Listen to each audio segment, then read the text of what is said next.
Well, howdy do. So I'm working through some Christmas brews that some friends have sent. This is another one for Mark Pyle. I hope this one doesn't pucker my ass up like that Cranbic one did. Oh, wow. You know, I still feel the effects of my sphincter on that beer. But anyway, I don't know if my sphincter will ever unclench after drinking that one. But anyways, I digress. So I'm having the 12 Dogs of Christmas Ale. Oh, no, damn, I said Mark Pyle. This one, shit.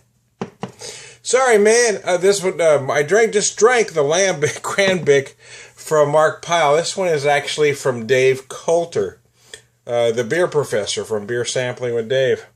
So my asshole was so tight I couldn't think straight. Damn, this one's from Dave Coulter.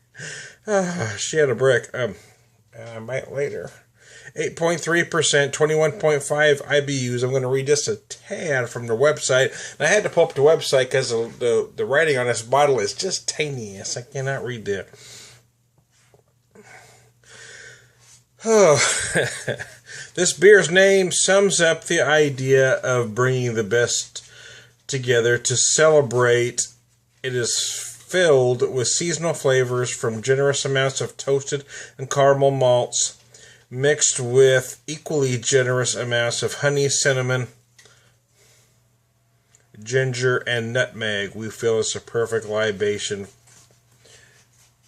with flavors of the season. Yeah, again, this one is thanks to Dave Coulter. I apologize, Dave. But wow. Anyways, I'll move on from that last beer. Yeah, you certainly can smell on the nose. You really get those things. You get the toasted and caramel malts. You certainly get the cinnamon, ginger, and nutmeg. I get a lot of nutmeg personally.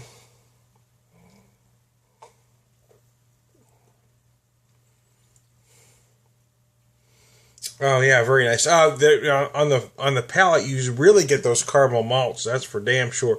8.3%, 21 IBUs. IBUs are really inconsequential in a beer like this. They're just there to kind of clean her up at the end, so it just doesn't become so sweet and cloying. But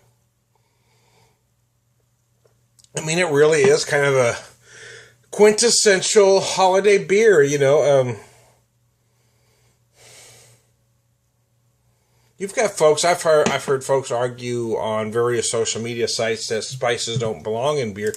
But then, I mean, if you look at the history, my beer friend, the brew guru, John Starodumsky, likes to point out that spices were used, spices even predate the use of hops in beer. Hops has become what is used as beer, as basically the spice.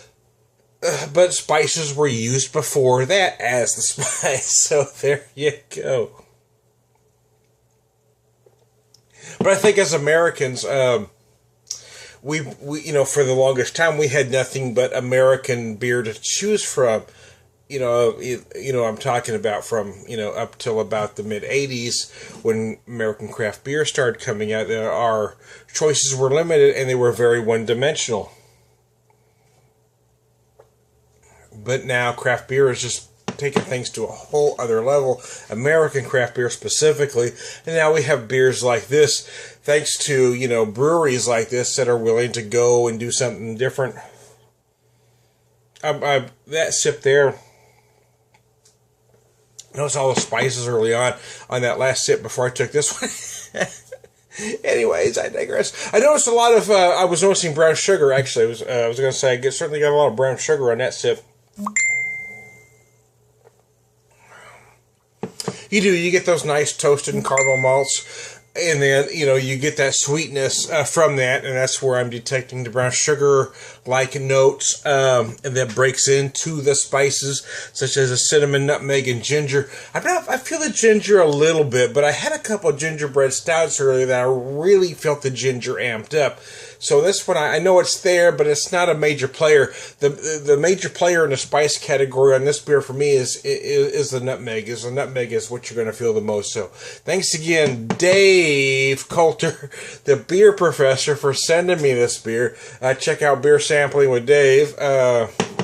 So thanks. I hope everybody's having a Merry Christmas.